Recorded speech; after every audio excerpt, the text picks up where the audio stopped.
Mnonga empababa yitu n'umushango gwitu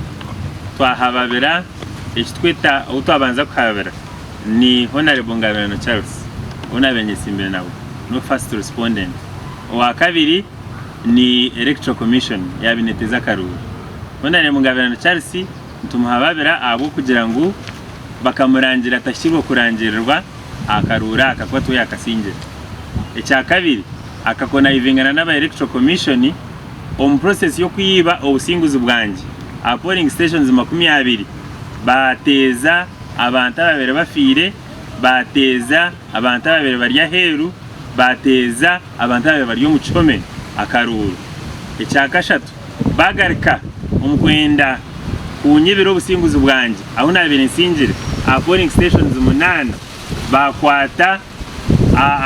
obururu bwanje bagezeho ku falsifying in favor of candidate of first responded. Process ejo barenze ya register. So kuba barenze register obo bururu bw'abantu 1999 bona babusara bateka uzuru. So mwenu okaba kwanje noko kugira ngo aba bantu 1999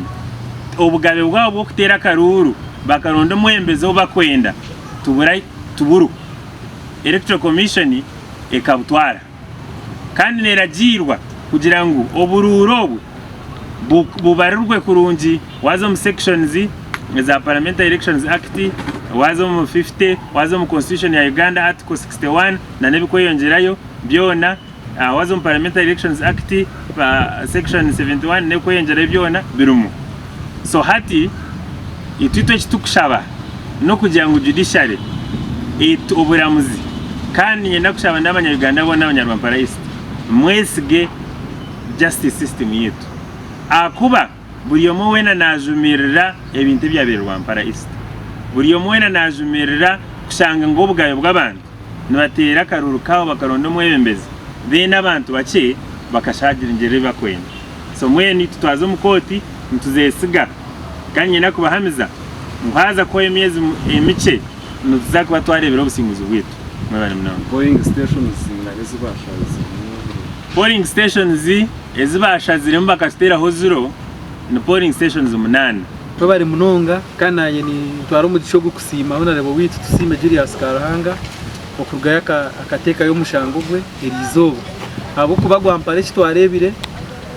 kikaba kiri kibi munonga kikaba wasti nyonka cyeta ngunka bahekera bakatwamba kugira ngo abantu batashara mu kintu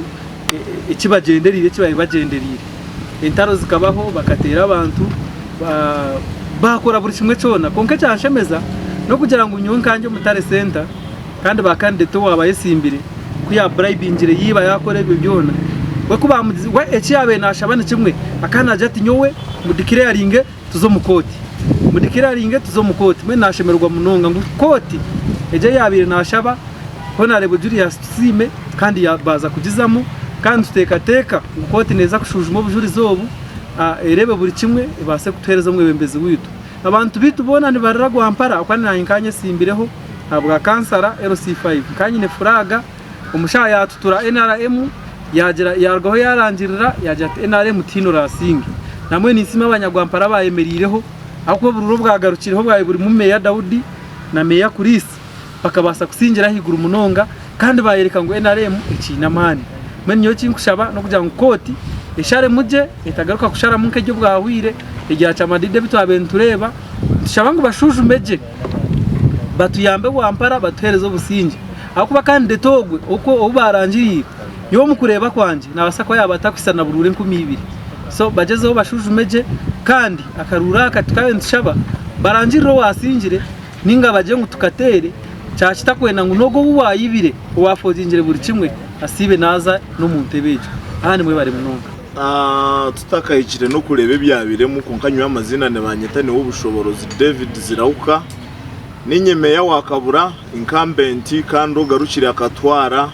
ekisanje kinabwe n'inyindi yuninza kurahira ku kitwara kandi nye cya person wa NRM kandi nye nabe ninjunane zivuga karuru ka Honorable Tusime Julius Karahanga okurwo mu ntandikwa mpako kuhendera tukagwerwa kagwe akitwabira tutakarebaga n'abashabakuru n'abakikuru bagwa hasi bagwa cyumura abwo kitwa tukareba nke ntamba syo konko koreba imbundu za Iran niziretwa mu iguru zikabatera muteteka tekire mukirukanka ngo kabitwarebere mutukabareba twamanya ngo bari ni barwane so busenguzi bwitu ahabo kuba honorable Tusime Joyce Karwanga yino buhagizi bubinji munonga habwe binte byakorera abanyarwanda so akaroti karatushemize kakaba mu kukosebwa munonga haba mu futerwa haba mu gukora ebyakozirwe ebitabyabire bitashemire ebimwayerebire nimwe abanyamahurire nk'abantu so kandi nuko twihiriremo kugira ngo anyuma yo kurangirira ubwo muntu wabira atashibe ko narangirirwa kandi atasingire karuru itwe twamarwa neco kandi twashana mu tuzo mukote mwe nishaba ngu kote yitwazamu itwe nitutekateka tuza kufuna justice aha kuba nituzakora umushango gumpa kushita matuketorora nanyembire ndiyo mu muri yaba bebene haba bane baleto bujurizo mu kitabeki so nico bambera na copy y'ikitabeki cine page runana and above okugira ngo tugumene tushijuma ahabwe byo kandi bikumanya ngo utarabirabeho reka mbagambira kubihano kubi n'abatukurikize mwena enama yawire obusimbuzi no bwitu ntuzo mu parliament mwenu nishaba ngo abantu bitu n'abahagize bitu mugume namani mugume muhamire mugume mwine rukundo mugume mureba amahurire mugume n'umushaba mukwata sapuli mukwate bibuli ishaha yona obusimbuzi no bwitu obwire butari bwahari mwe bari munonga amazina na Crispus Musinguzi chairman wa Narema Bagwibogo Kibingo Town Council mu Rwampara East kandi meya electi orembo ngwerumwe cyo kubanza nisima kone Tusime Joyce Karwanga yakora kwenda kureta amazima mu Rwampara East cyo kubanza nimbanza najumerera ebyakozwe mu karuru izobe ebyabireho tukareba hoga kandi bishirizo banaramwe cyo kubanza twabantu ronda bebembezi abo kundwa abantu kubebembera bakabakorera bike twabasa kwikiriza ahabwe cyabiro kurangirira umwembezo wabo batahagirwe abantu bona kuba umwebembezi w'abantu batekundira ibyo nebyabiro byabire nyuma twacenda ubwebenzi bwo kugira ngo umuntu munywe ngo mbirizi ninga ushanga ingwa kwegemere twikiriza ngo processes kazo rozo kuronda umwembezi kandi cyo shikakorwa twaronda umwembezi wo twabentwenda kandi wasingira utkumanya twe no mu Rwampara East mwene ko nashomo umushango nashango nare bakigire yoje ya leta ubujurizi wo kureta ngo abantu n'abatire amwe bakabafira ito turi abahurira abarwampara East twanturondo umwembezo rategeka abantu twatakurondo umwembezo raze gutegeka emiramo hatu washanga umuntu nayesima ngo bamurangigire ubwaterwa abantu abafira ngira ngo yeco tukakizamu twikirizo umuntu kumenya ko mbirizi ngwene ukatuzo mukoti turebeke ngo twasquizinga abantu abeshaga membi eryo mu rubo turengwishaga mejo yawamo Rwampara East wasigaza bembezi ababonire abayinarame bitwarondira karukabo tukikiriza andi iki ni ikigambo for God and my country. Thank you.